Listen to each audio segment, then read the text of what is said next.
प्यारे विद्यार्थियों नमस्कार। आज हम बीए पार्ट थर्ड के इकोनॉमिक्स फर्स्ट पेपर का अध्ययन करेंगे। आज का हमारा टॉपिक है गेट तथा विश्व व्यापार संगठन में अंतर। हमने इससे पूर्व के वीडियो में देखा गेट क्या है, इसकी स्थापना कब की गई, इसके उद्देश्य क्या है।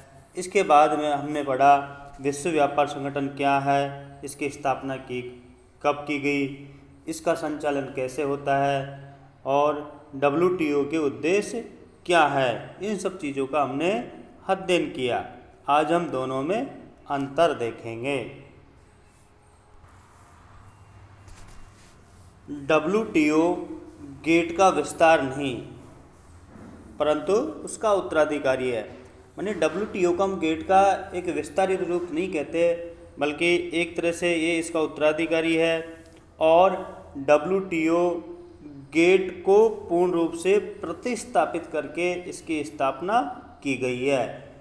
और गेट और WTO में जो बेसिक अंतर है वो निम्न है। पहला कि गेट एक संवैधानिक संस्था नहीं थी, एक कानूनी संस्था नहीं थी, जबकि WTO एक संवैधानिक एक कानूनी संस्था है।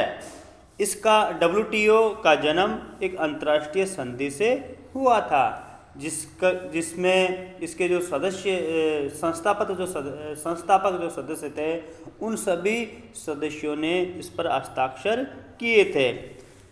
और WTO का कार्य जिस प्रकार IMF, विश्व बैंक जैसी संस्थाओं का है, उसी तरह WTO का भी कार्य होता है।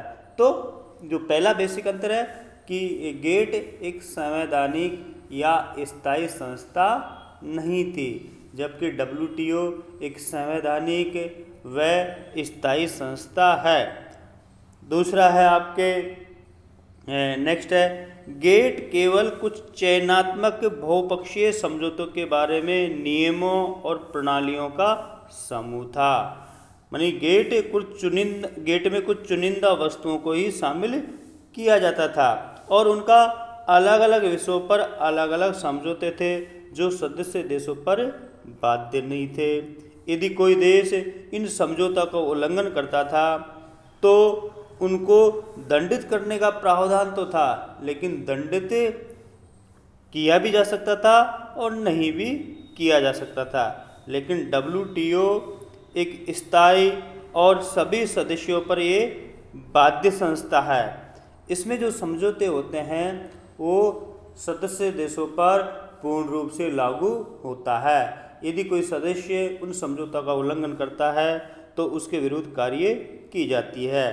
तो दूसरा जो बेसिक अंतर है वो है कि गेट के तहत किए गए समझौतों को पूरा करना आवश्यक नहीं था, जबकि WTO में जो समझौते किए जाते हैं उसकी पूर्ण रूप से पालना की जाती है।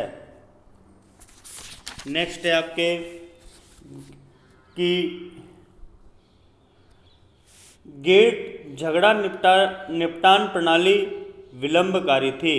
यानी गेट में झगड़े का निपटान सही तरीके से नहीं हो पाता था और यदि होता था तो उसमें काफ़ी समय लगता था। तो गेट में झगड़ा प्रणाली काफ़ी विलंबकारी थी। दूसरी तरफ WTO में जो झगड़ा प्रणाली है वो विलंबकारी नहीं है, शक्तिशाली है और सही समय पर जो झगड़े का निपटान किया जाता है। तो हम यूँ कहें कि WTO झगड़ा निपटान में एक शक्तिशाली संस्था है, जबकि गेट नितांत शक्तिहीन था।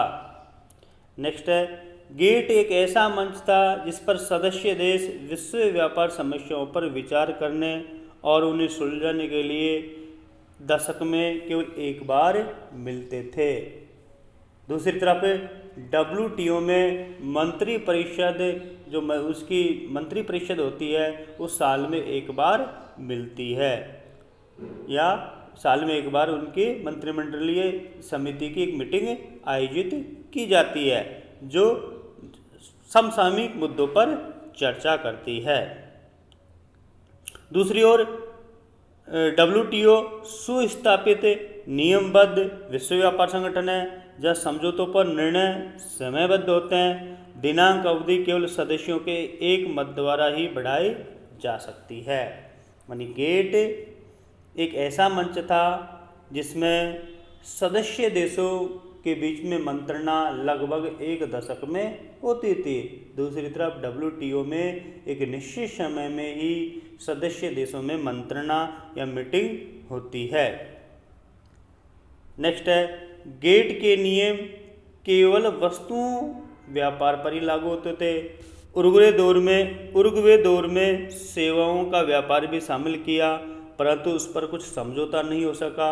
WTO के अंतर्गत केवल वस्तुओं तथा सेवाओं का व्यापार ही नहीं आता, वरन बौद्धिक संपत्ति के अधिकार, व्यापारी संबंधी विषय तथा कई और समझौते आते हैं। तो नेक्स्ट जो दोनों में डिफरेंस है वो ये है कि गेट में केवल वस्तुओं के व्यापार को ही शामिल किया गया था। बाद में उरुग्वे दौर में इसमें सेवाओं को भी शामिल कर लिया था, लेकिन इस पर समझौता नहीं हो पाया। तो हम ये कह सकते हैं कि गेट में केवल वस्तु व्यापार को ही शामिल किया जाता है। दूसरी तरफ WTO में वस्तु व्यापार के साथ साथ सेवा व्यापार भी शामिल किया जाता है और बौद्धिक संपत्ति अधिकार को भी शामिल किया जाता है। अर्थात WTO में वस्तुओं, सेवाओं एवं बौद्धिक संपत्ति अधिकार को शामिल किया जाता है। नेक्स्ट है, गेट का एक छोटा कार्यालय था जिसे केवल एक डायरेक्टर देखता था, जबकि WTO का एक विशाल कार्यालय है जिसको एक संचालन मंडल इसकी देखभाल करता है। तो ये तो थे गेट में जो बेसिक अंतर। इसके बाद में हम देखते हैं कि विश्व व्यापार समझौता माने WTO के तहत कौन कौन से समझौते किए जाते हैं, कौन कौन से मूलभूत समझौते हैं, जिनमें आपके पहला है वस्तुओं में व्यापार के बहुपक्षीय समझौते, सेवाओं में व्यापार का सामान्य समझौता जिसे हम GATS भी कहते हैं, बौद्धिक संपत्ति अधिकारों के व्यापार संबंधी समझौता जिसे ट्रिप्स भी कहते हैं, झगड़ों के निपटान से संबंधित नियमों और प्रक्रियाओं का समझौता, बहुपक्षीय व्यापार समझौता और व्यापारिक नीति पुनर्वालोकन तंत्र समझौता।